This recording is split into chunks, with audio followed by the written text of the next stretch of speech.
Ahmad Ramadhani. Hadir. Alfi Nur Aini. Hadir. Andista Mauluna. Hadir. Aulia Safitri. Hadir. Fawas. Hadir. Habibur Rahmatullah. Hadir. Lailatul Qamariyah. Hadir. Misbahul Anam. Hadir. Muhammad Irfan. Hadir. Novia Nuril Anjani. Hadir. Nur Hayati. Hadir. Siti Sofia. Hadir. Torfatu Ainin. Hadir. Ismawati. Hadir.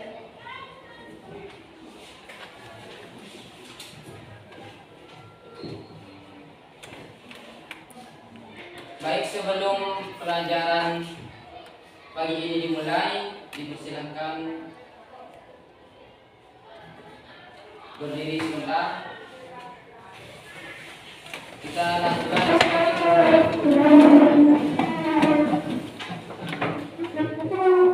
jadi aba-abanya seperti ini.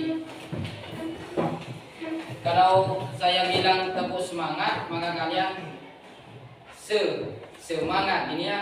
Terus kalau saya bilang lagi 2 kali, semangat, gitu ya. Ya. Baik, kita mulai briefing kita lebih dahulu biar pikiran kita tenang. Tepuk semangat. Semangat. Semangat.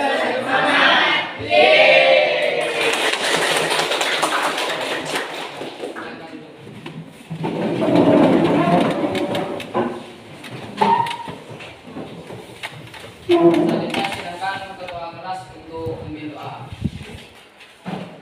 Sebelum pelajaran pada pagi hari ini, marilah kita berdoa bersama-sama sesuai dengan keyakinan masing-masing. Berdoa dimulai.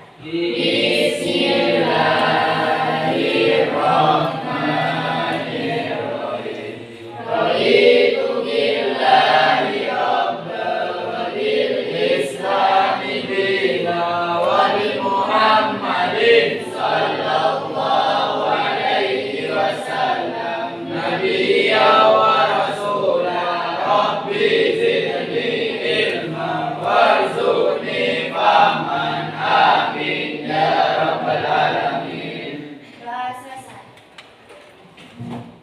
Ya, terima kasih. Baik, pada pertemuan pagi ini adalah tentang kecerdasan artifisial atau disebut dengan artificial intelligence.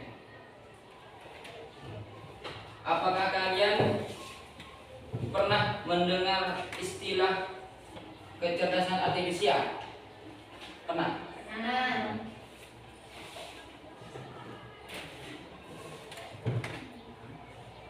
Sekarang ketika kalian memiliki suatu permasalahan, maka kalian itu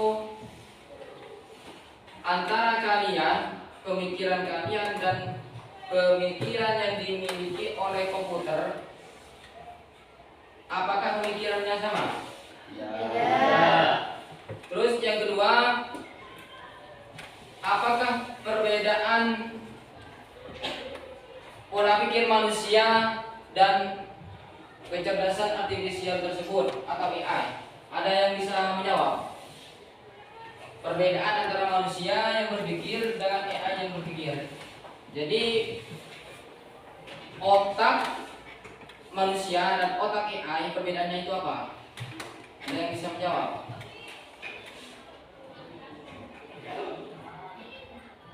Coba.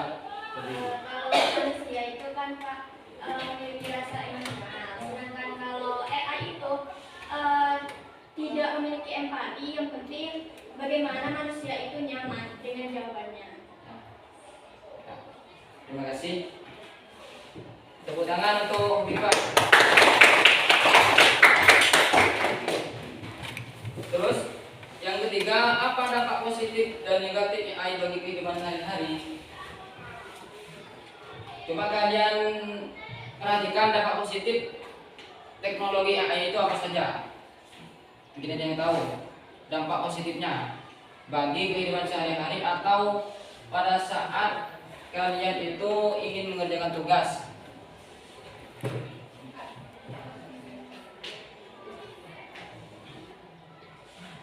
Dampak positifnya Bisa mempermudah. nah, bisa mempermudah pengerjaan tugas juga masuk. Dampak negatifnya Membuat kecanduan. membuat kecanduan. Jadi dengan mempermudah tugas kita dan dampak negatifnya itu membuat kita kecanduan terhadap teknologi yang serba instan, maka pemikiran kita nanti akan mengurangi terhadap kecerdasan kita. Walaupun AI yang kita gunakan itu membantu semua pekerjaan kita. Terus pada pertemuan pagi ini tujuan pembelajaran yang kita lakukan yang pertama itu kita akan menjelaskan pengertian kecerdasan artifisial. Terus yang kedua mendeskripsikan proses pengoperasian AI. Terus yang ketiga memberikan contoh pengaplikasian AI di berbagai bidang. Terus yang keempat menjelaskan pentingnya kolaborasi manusia dan AI. Jadi pertemuan kali ini ada empat tujuan yang harus kita capai. Kita mulai dari pengertian kecerdasan artifisial. Kecerdasan artifisial atau disebut dengan AI itu adalah cabang ilmu komputer yang membuat sistem manusia berpikir, belajar, dan mengambil keputusan layaknya manusia. Jadi sebenarnya antara AI dan sistem komputer itu sebenarnya beda materi. Kalau komputer itu pembahasannya condong terhadap software, hardware, itu komputer. Terus kalau AI ini cabang dari ilmu komputer. Bagaimana caranya berpikir, caranya belajar, terus mengambil keputusan, itu semuanya melalui prompt yang dimasukkan oleh pencipta. Terus AI membantu komputer melakukan tugas yang biasanya membutuhkan kecerdasan manusia.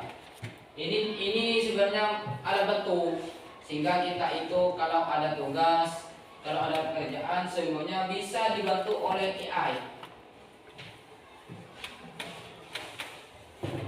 Salah satu contohnya ChatGPT. Terus apa lagi?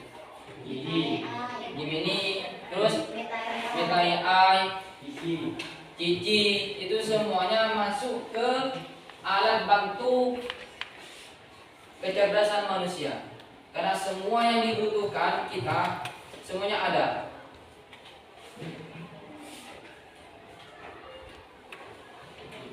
Terus komponen utama AI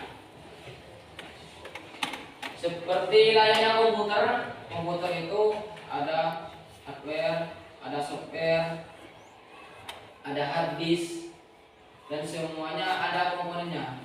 Sekarang komponen utama AI itu apa saja? AI bekerja dengan beberapa komponen penting, yaitu yang pertama machine learning, komputer belajar dari data. Jadi AI itu berjalan dari data. Datanya berbentuk apa? Berbentuk prompt. Prompt itu apa? Prompt itu berupa kode atau angka. Yang pernah melihat coding cara membuat aplikasi ini, semuanya sebenarnya menggunakan prompt. Terus deep learning, jaringan saraf tiruan untuk mengenali pola kompleks. Jadi semuanya itu memiliki pola. Jaringan saraf tiruan untuk mengenali pola kompleks. Jadi polanya seperti apa? Oh ternyata papan tulis ini kusam. Berarti kita harus memiliki pola bagaimana caranya ini harus kita kembalikan menjadi putih. Natural language maksudnya memahami bahasa manusia. Jadi pemrogramannya itu sudah dimasukkan semua bahasa. Jadi walaupun orang Inggris, orang Indonesia, orang Cina, semuanya itu bisa dipahami oleh AI. Terus yang kedua, ketiga, computer vision, mengenali gambar dan video. Jadi ketika kita membutuhkan suatu penjelasan atau ingin membuat pekerjaan rumah,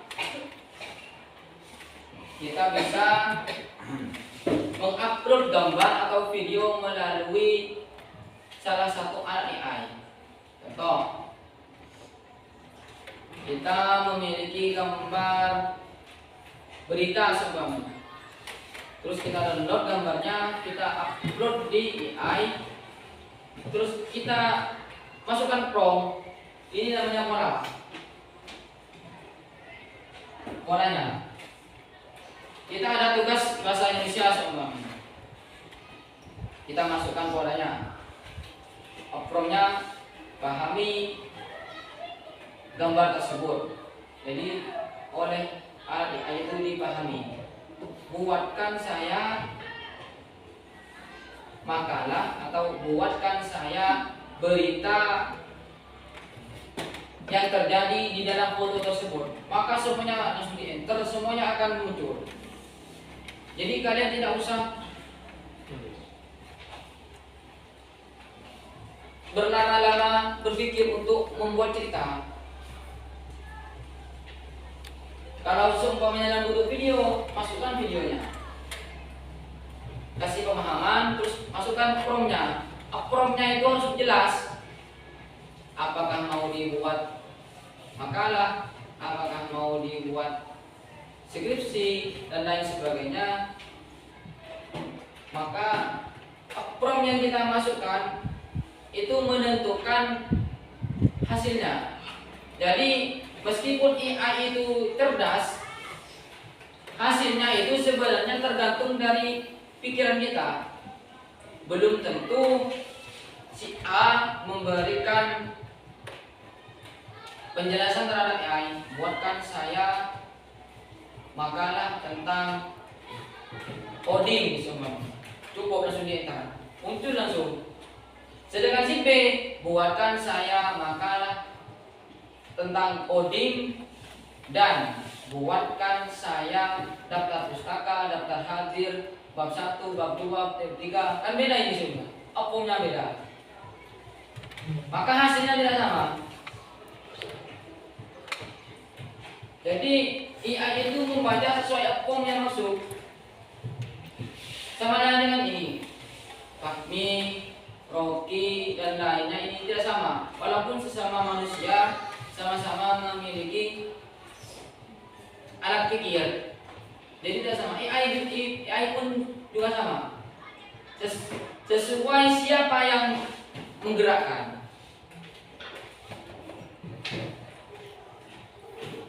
Ini robotik seperti di sini. AI digabungkan dengan mesin untuk bekerja mandiri. Kalau di SMA ini sudah ada kemarin. Seperti yang pernah dibuat Irfan kemarin, bekerja mandiri. Contohnya mendeteksi kandungan tanah atau mendeteksi pH tanah, itu semuanya menggunakan AI. Terus selanjutnya kita akan membahas pengaplikasian AI dalam kehidupan kita sehari-hari. Ini ada berbagai bidang pengaplikasian AI. Yang pertama itu asisten virtual. Dalam artian bisa menjadi alat bantu kita untuk mencari berbagai macam referensi. Terus yang kedua, transportasi mobil tanpa pengemudi. Kalian pernah melihat videonya? TikTok, di YouTube, semuanya sudah viral. Ini mobil tanpa pengemudi atau tanpa sopir. Ini yang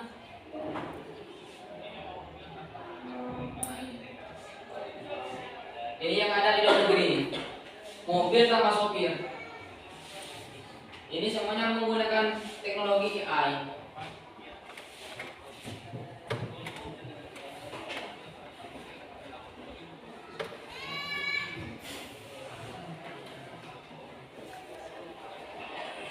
Teknologi mobil tanpa sopir menggunakan kamera, radar, dan sensor gerakan. Proses Departemen Pertahanan Kepolisian juga melakukan penelitian teknologi. Jadi ini salah satu contoh pengaplikasiannya. Untuk pameran mobil di Los Angeles baru-baru ini bisa melihat bagaimana teknologi canggih. Jadi teknologi itu sebagai pengganti manusia. Tapi jangan sampai manusia itu diganti mesin.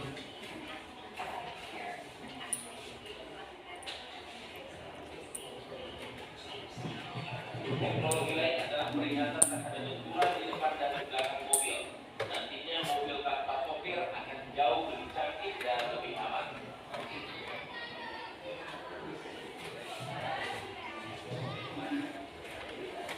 Kendalanya mungkin pelanggan bukan dikontrol oleh teknologi.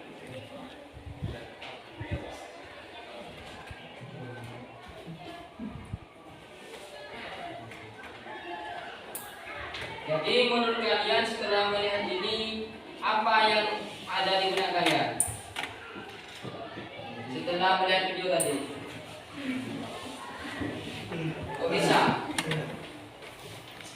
kok bisa berjalan tanpa pengemudi? Jadi yang pertama ada sensor, ada kamera, terus ada satu lagi yang kalian tangkap. Ada sensor, ada kamera, dan yang ketiga ada radar. Radar itu fungsinya untuk mendeteksi lokasi. Kamera fungsinya untuk melihat situasi sekitar, depan, belakang, samping. Kalau sensor fungsinya untuk mendeteksi objek, namanya sensor. Sensornya itu berfungsi untuk mendeteksi objek, entah itu objek manusia ataupun objek yang sekiranya berbahaya terhadap pengemudi, dalam artian berbahaya terhadap mobilnya.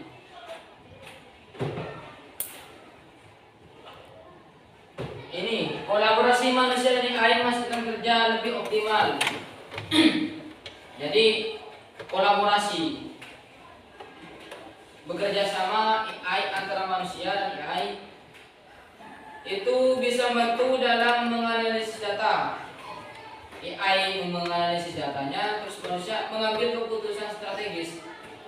Jadi pola pikirnya itu gini, kolaborasinya itu datanya dari AI, pengembangannya dari kita. Terus yang kedua, membagi peran AI untuk efisiensi, manusia untuk kreativitas. Paham ini?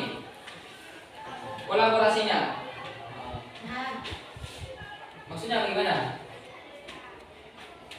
Membagi peran AI itu sebagai efisiensi, sedangkan manusia untuk kreativitas. Jadi kata simpelnya gini, manusia itu sebagai penciptanya, AI itu yang bergerak, efisiensi. Kreatif, manusia itu sebagai pencipta. Entah itu membuat robot, membuat pesawat, itu kreativitas dari manusianya. AI sebagai efisiensi untuk menjalankan. Kolaborasi lintas bidang, teknologi, kesehatan, pendidikan, ekonomi, seni. Jadi semuanya itu serba AI. Sekarang dampak positifnya Dampak positif AI itu meningkatkan efisiensi dan produktivitas, membantu menyelesaikan masalah kompleks, membuka peluang inovasi. Jadi semua yang kita butuhkan ada. Terus tantangannya, otomatisasi bisa mengurangi lapangan kerja. Jadi ketika semuanya itu terpenuhi oleh robot ataupun alat-alat AI, maka lapangan pekerjaan akan berkurang. Karena kan sempat ada lagu tahun 2000 semuanya di serba mesin. Terus risiko privasi dan keamanan data. Ini risiko privasi dan keamanan data. Jadi privasi yang membuat AI dan privasi keamanan datanya ini yang menjadi tantangan utama. Sekali kena, semua data akan tercover. Isu etika dan bias algoritma. Ini tantangannya, isu etika. Isu etika itu gini. Seperti robot, lacer dan cuma berjalan saja tanpa memiliki aturan-aturan sosial. Dan bias algoritma. Paham bias algoritma? Bias itu maksudnya apa? Benar atau salah? Itu namanya bias. Algoritma itu prompt yang dimasukkan. Jadi semua yang dihasilkan AI belum tentu benar. Seperti alat ChatGPT, Gemini, Cici, semuanya itu belum tentu 100% benar. Maka perlunya kita itu memasukkan prompt yang sangat khusus. Jangan menggunakan prompt yang secara umum. Nah sekarang kalian silahkan buka HP-nya masing-masing. Kita belajar berpikir kritis dalam pengaplikasian kecerdasan artifisial. Terus kita buka Google Chrome. Pertama buka Google Chrome dulu.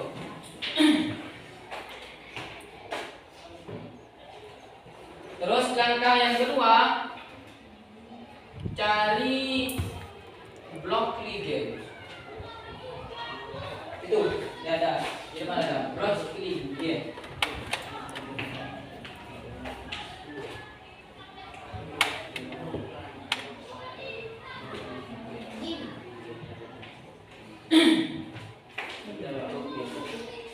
Terus klik itu. Nah, di sini ada beberapa tugas yang harus kalian kerjakan.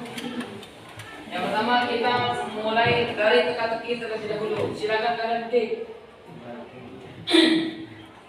Jangan lupa di pojok kanan bahasa diubah terlebih dahulu, bahasa Indo. Bahasa ubah ke bahasa Indonesia. Kalau sudah diubah, langsung kita masuk klik teka-tekinya. Nah, dari situ kalian nanti akan bisa mengerjakan bagaimana AI itu beraktivitas, memilah dan memilih mana yang masuk ke kategorinya. Itu cukup seret-seret.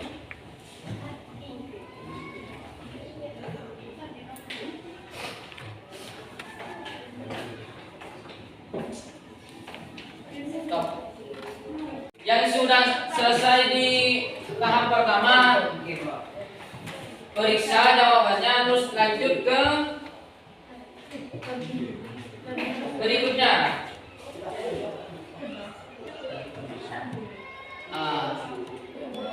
Kalau ada penjelasan sempurna, semua 16 blok sudah benar, maka kita klik OK. Kalau tidak muncul seperti itu, ulang kembali.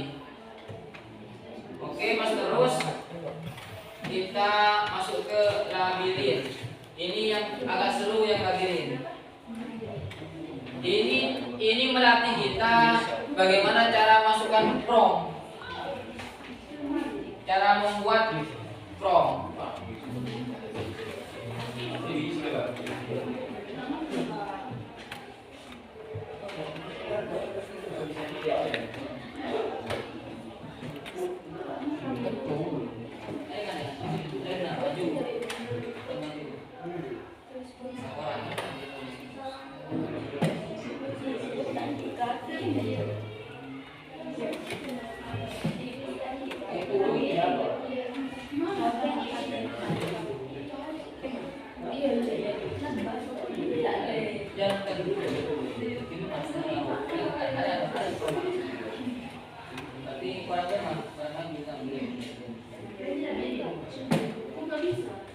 Lihat yang kadang pada paham.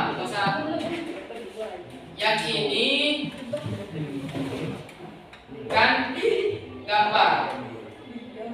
Di sini kuncinya serial. Yang ini kuncinya bergerak maju. Kan ini satu. Kita jalankan program. Nah, ternyata perjalanannya masih separuh. Kita kasih ulang. Berarti bergerak majunya kurang berapa kali? Kurang satu. Maka yang di sini kita tarik ke bawah menjadi bergeraknya 2 kali. Berarti langsung kita jalankan.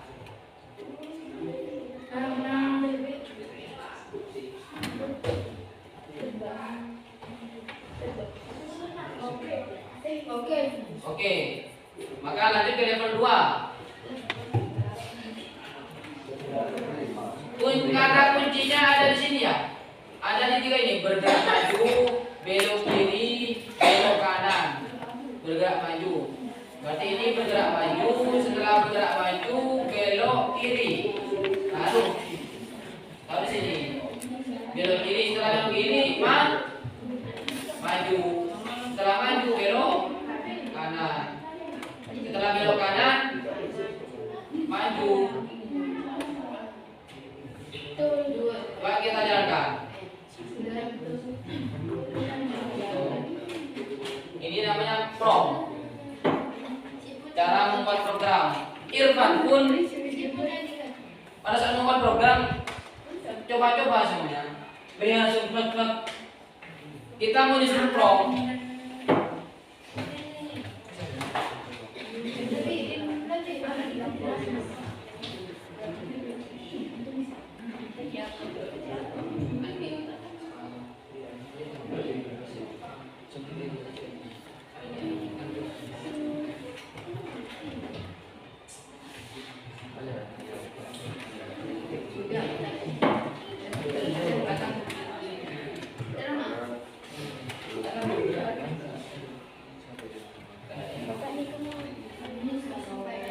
Sampai di titik.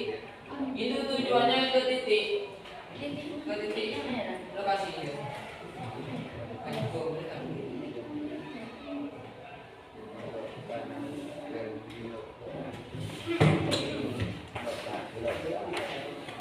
Itu semakin lama kalian semakin suka ke game itu.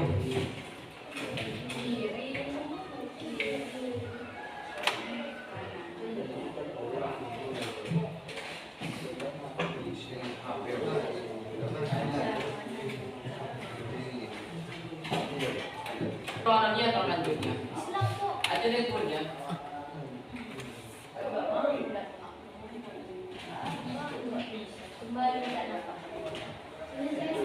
Jadi klik. Jadi kesimpulan materi pagi ini, kecerdasan artifisial adalah teknologi masa depan yang terus berkembang. Terus membantu kehidupan manusia menjadi lebih mudah dan efisien.